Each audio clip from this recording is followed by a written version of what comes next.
Hello YouTube, Jonas here.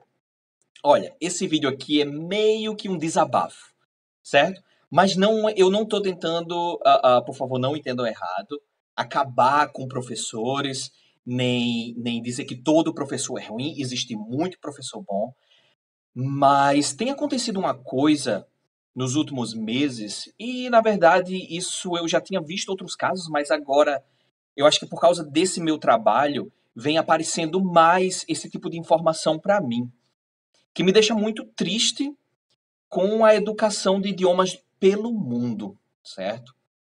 E eu vou falar um pouco disso aqui, por favor, entendam bem. E isso vai servir para vocês não caírem nesse tipo de coisa no futuro, tá ok? Mas antes de mais nada, se você gosta do canal, gosta desses vídeos, gosta da forma que eu penso, eu agradeço já a curtida, agradeço o compartilhamento com seus amigos. Eu quero que esses vídeos cheguem ao máximo de pessoas possível para fazer esse canal crescer e ajudar muita gente que não tem, às vezes, até condições de estudar inglês pagando uma escola, um professor, outra coisa, certo? Lembrando que eu aprendi inglês sozinho, então é possível sim, mas claro, quem quiser saber informações sobre as minhas aulas, pode falar comigo pelo WhatsApp e eu vou atender de prontidão, tá ok?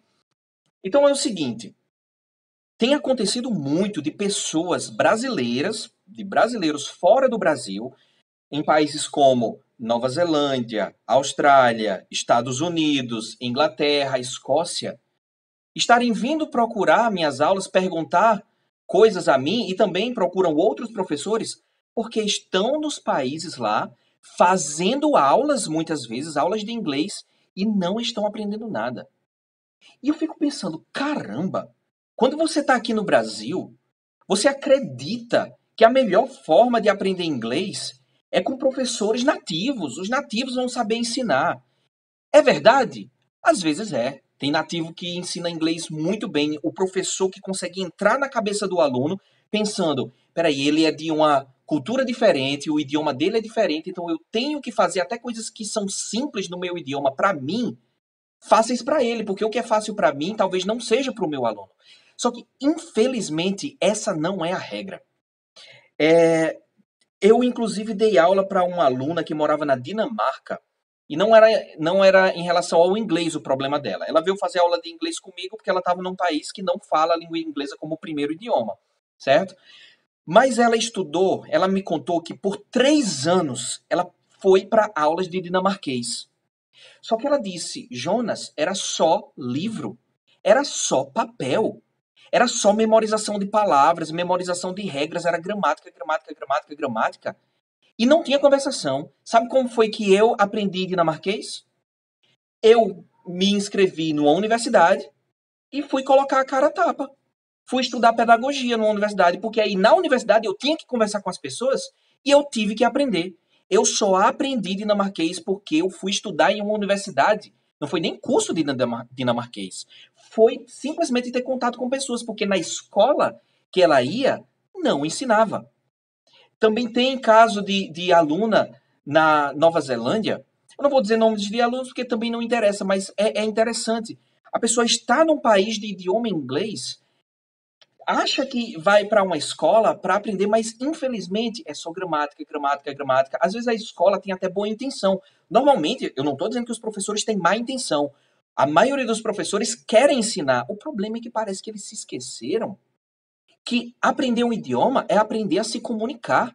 Uma criança não aprende gramática para aprender a falar alguma coisa. Ah, não, mas aí o aluno vai falar errado se não souber gramática. E daí, quando você vai morar fora, seu interesse é comprar coisa no supermercado, se deu problema com dinheiro, resolver o problema. É você ir comprar uma roupa, saber falar do tamanho, dizer, não, essa daqui não é bem o que eu quero uma roupa mais clara, essa daqui tá muito escura e tal. É aprender a se comunicar e não gramática. É triste, um cara no Canadá, riquíssimo, foi meu aluno por algum tempo, estava fazendo intercâmbio, ele pagou o intercâmbio e estava lá sem aprender nada, sentiu necessidade de contratar um professor brasileiro para ensinar. Então é o seguinte, professor é melhor se for do seu idioma, no caso, se você é brasileiro, que fala português, ou é melhor um professor nativo do inglês? Eu vou explicar uma coisa. Cada pessoa é diferente, cada professor é diferente. Pode ter um professor gringo que seja perfeito, pode ter um professor brasileiro que seja perfeito. Assim como pode também o professor gringo ser horrível e não saber ensinar nada. E um brasileiro também. Eu já tive casos de ensinar em escola em que um grupo de 4 professores ficavam conversando em inglês e aí vinha outro professor, olhava, opa, sai daqui. Por quê? Porque o professor não falava inglês. Uma coisa que eu sempre escuto, caramba, isso às vezes entra na minha cabeça assim, como um prego no meu cérebro. Tipo, você assiste filme em inglês sem legenda? Mas é claro! É tipo, as pessoas não acreditam que um professor de inglês seja fluente. Por quê? Porque a grande maioria dos professores de inglês no Brasil nem mesmo falam o idioma. E eu não digo só professor de inglês, professor de idiomas em geral. As pessoas criaram essa coisa de não, ser totalmente fluente não é possível. Falar o outro idioma como eu falo o meu idioma materno não é possível. Então eu vou me conformar em aprender só um pouquinho e se eu assistir um filme com legenda, eu entendo, então eu já estou feliz. Não, não. Os professores estão passando uma mensagem errada para as pessoas, de que não dá para aprender o outro idioma fluentemente, mas claro que dá. Não, eu não assisto filme com legenda. Não, eu não preciso tocar um vídeo várias vezes para entender. Não, se eu falar com um gringo, eu não preciso pedir para ele reduzir a velocidade. Não é necessário. Por quê? Porque se você sabe o que você está fazendo quando está aprendendo, ou se você tem um professor que sabe como funciona a cabeça humana e não simplesmente ensina regras ou ensina métodos que ele absorveu e está repassando, esse professor ou você mesmo vai se ensinar a como compreender sons, como compreender cultura, porque idioma é cultura também, como compreender estrutura e como usar isso para se comunicar. Então, assim, a minha revolta é porque as pessoas acham que o ensino de idiomas no Brasil é ruim. Caramba, o ensino de idiomas no Brasil é horrível, mas em outros países é tão horrível quanto aqui.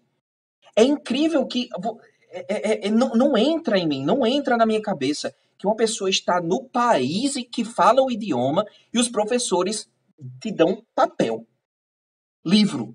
Cara, livro, papel, exercíciozinho gramatical, você pega da internet e você faz sozinho. Você não precisa estar no outro país.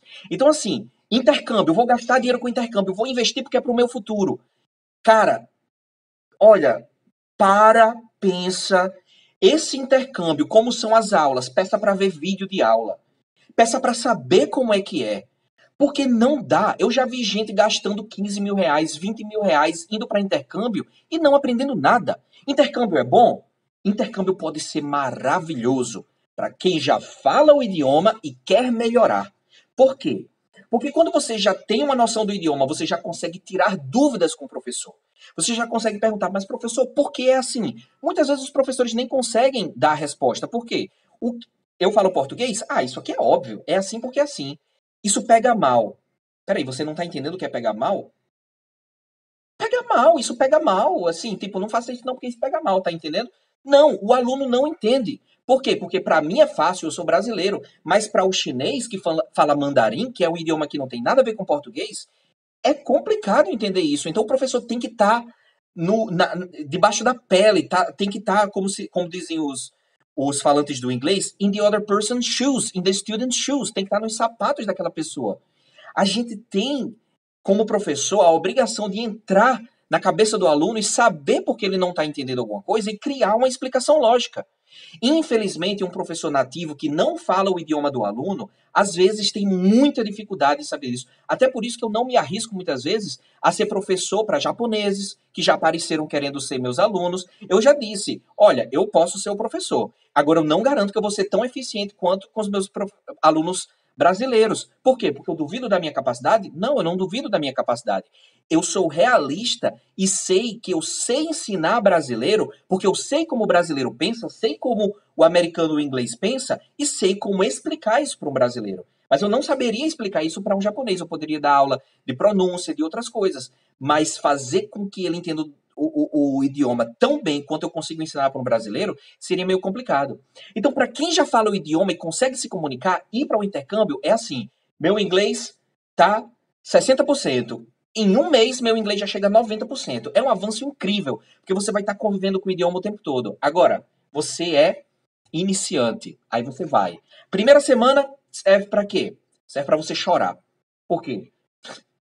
O professor fala, eu não entendo nada. O professor fala devagar, tenta me explicar as coisas, mas eu não consigo entender por que isso está acontecendo comigo. Eu sou tão burro assim. Não, não é burrice. É porque se você não sabe de nada, duas coisinhas já é muito. Já é muita coisa. Então, às vezes, você não vai aprender? Não, você vai aprender. Mas às vezes é melhor parar e pensar: peraí, eu não posso aprender uma base no meu país, na internet e tal. E quando eu já falar um pouquinho o idioma, eu vou no intercâmbio e aí meu dinheiro vai ser bem gasto? Sim. Por que as escolas não alertam para isso? Por que as empresas não alertam para isso? Porque eles querem que você vá. Eles querem que você gaste seu dinheiro com a promessa de ficar fluente em 3 meses. Isso não é possível. Fluência é uma coisa complicada, porque não existe não ser fluente e, pum, ser fluente. Não é assim. Fluência é uma coisa que vai acontecendo. Existem líquidos viscosos, grossos, que você coloca em uma rampa e ele desce devagar. Existe líquido como a água que vai com tudo e desce com tudo. Por quê? Porque é mais fluente, digamos assim, do que o outro. Então, fluência tem níveis. Qual é a fluência que você consegue em 3 meses? Qual é a cultura idiomática que você consegue absorver em 3 meses? Consegue? Consegue. Uma pessoa muito inteligente consegue ficar fluente em 2 meses? Consegue, mas que fluência é essa? Esses poliglotas que aparecem na internet, não, eles falam todos os idiomas no mesmo nível? Eles falam todos os idiomas como português? Normalmente não. Normalmente é assim. Eles falam 3 idiomas muito bem, como se fosse o idioma materno deles, e os outros eles conseguem se comunicar, conseguem bater papo, mas pensando nas palavras de uma forma com a fluência menor. Não é que não seja fluente, é com a fluência menor. Então não se engane, a fluência que você vai conseguir no intercâmbio em pouco tempo não é uma fluência total. Não é uma fluência que você vai conseguir entender piadas. Olha aí, que interessante, ninguém fala disso. Piada. Comédia é a coisa mais difícil do mundo de entender. Por quê? Porque você tem o idioma que é diferente, você tem a cultura que é diferente e as referências que são diferentes. Eu faço uma piada citando Bolsonaro, citando Maria do Rosário, citando alguém, as pessoas vão entender. Agora, se eu faço uma piada em outro país falando sobre Rascasfofol, aí você fica, qual é a graça disso? Por quê? Porque você não conhece esse cara. Então, além da fluência em termos de você saber o idioma, existe a fluência cultural e o que se chama hoje de cultura pop. Hoje em dia, eu assisto filme de comédia, eu não gosto de assistir comédia no cinema. Por quê? Porque eu dou risada em hora que ninguém dá risada. Ah, isso aí não teve graça. Não teve graça em português. Não teve graça se você não conhece a pessoa de quem eles estão falando. Mas para quem conhece, tem graça. Então é o seguinte, sobre professores, a responsabilidade é do aluno ou é do professor? A responsabilidade é dos dois. Esse negócio de dizer que, não, a responsabilidade é 80% do aluno, 20% do professor. Não, porque se o professor for bom, esse professor vai fazer com que 20% de realidade do aluno seja bem mais eficiente do que se ele se dedicasse muito, mas dedicasse a coisas que não funcionam, certo? Então, o professor bom. O que é professor bom? Isso é opinião.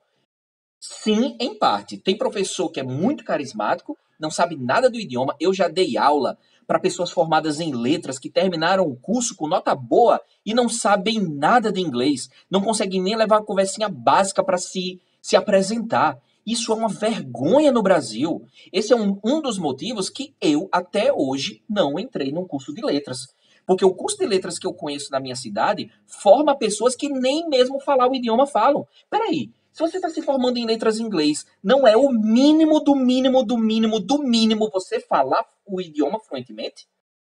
É porque as pessoas estão desacreditadas. A universidade está desacreditada. As pessoas acham que não precisa um professor ser fluente. Cara, precisa. Se o professor não é fluente, isso significa que o professor não conhece a cultura dos países que falam o idioma. O professor não sabe como explicar as coisas porque ele não sabe nem para ele mesmo. Então, assim, professor bom é o professor que mescla ser um pouquinho carismático, que isso aí não é o mais importante, mas é o que atrai o aluno, infelizmente, e o professor saber dominar técnicas de fazer aquelas informações entrarem na cabeça do aluno sem o aluno estar tendo um esforço de dar dor de cabeça. Porque se o aluno está quebrando a cabeça para memorizar alguma coisa, significa que o professor não está usando uma técnica boa. Porque a maioria das coisas dá sim para aprender através de lógica. Algumas coisas, eu mesmo, tem vezes que eu estou dando aula e eu digo, olha, isso aqui é lógico. Agora, eu nunca achei uma lógica para isso. Então, isso aqui eu tive que memorizar. Agora, para memorizar, eu tenho esse exercíciozinho aqui, essa prática, que facilita a memorização, certo? Então, eu ainda não achei a lógica, mas está aqui um exercíciozinho bom.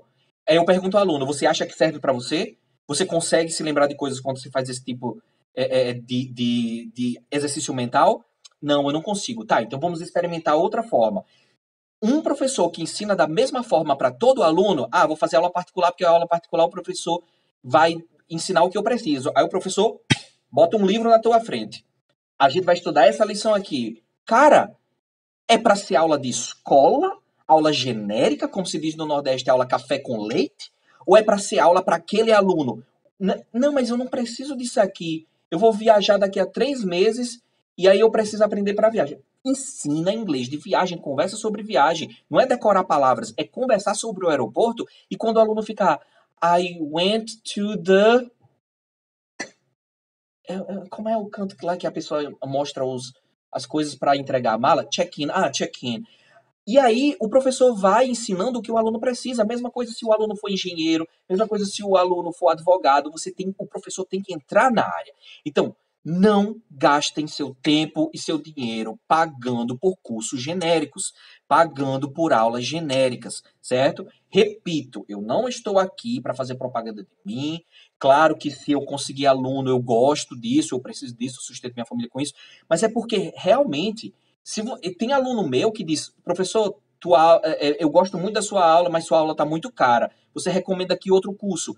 Eu me balanço um pouquinho, mas eu recomendo. Tem um aluno meu, que eu gosto muito dele no Rio de Janeiro, William, que ele não é mais meu aluno, ele não faz aula comigo, mas ele fica tirando dúvidas comigo e perguntando, professor, esse exercício funciona ou não? E eu ajudo o cara, por quê? Porque o cara quer aprender inglês e eu quero ajudar o cara. Então, pensem, não façam coisas genéricas, estudem o que for lógico, o que você vê que vai funcionar na sua cabeça. Essas coisinhas de Duolingo para memorar, tem sua serventia, funciona para isso, mas não é um método que vai fazer você aprender inglês, não é uma técnica. Você tem que ir para cada área do idioma estudar uma coisa diferente, ok? Então agradeço para quem teve paciência de ver esse meu desabafo até aqui o final desse vídeo, deixa aí sua curtida. Se você conhece uma pessoa que insiste, já faz 6 anos que está estudando da mesma forma, com livro, e você vê, cara, não adianta, você não vai aprender desse jeito. Mostra esse vídeo para essa pessoa, mostra outras técnicas para ela, porque isso vai fazer algumas pessoas acordarem. Se com esse vídeo aqui eu fizer 10 pessoas acordarem, 20 pessoas acordarem, e isso sirva para a pessoa evoluir na sua vida profissional, na sua vida pessoal, eu fico muito feliz. Porque é triste você ser o professor e você ver tanta besteira sendo ensinada por aí e tendo também tanta coisa boa, mas infelizmente as pessoas não veem porque isso não tem tanto marketing. Ok? Thanks for watching this video and see you next time.